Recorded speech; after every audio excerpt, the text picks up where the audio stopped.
All right. So this is a joint work with Alan Fern and Xiaoli Fern from Oregon State University. So I start with my motivation example, which was microbial fuel cells. They actually get electricity from wastewater. That sounds like magic to me. And the amount of electricity that it can get varies based on different factors. The goal here is to maximize the amount of electricity that they can get within a certain budget that they have, which defines a typical scenario for Bayesian optimization.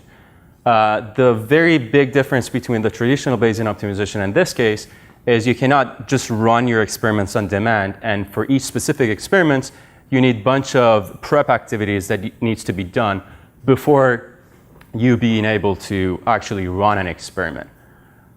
So we used online tree search where at each step you're at a specific state and you have options to take different actions. These actions might be, for example, go ahead and grow bacteria type 1 or go ahead and run this specific experiment.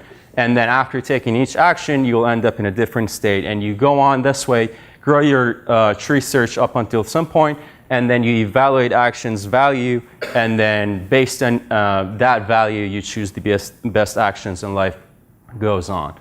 So we evaluated our algorithm on various scenarios and compared it with a bunch of baseline policies.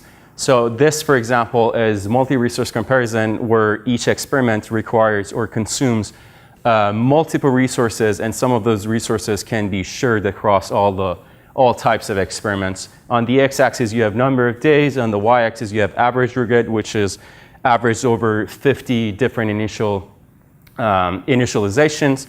And then, as you can see, the red one is ours. Ours outperforms like all of the baseline policies by a good margin. I can go over the details. I obviously skip a bunch. You can feel free to come and talk to me. Thank you. Nima, thank you so much. Let's thank all the speakers in this session.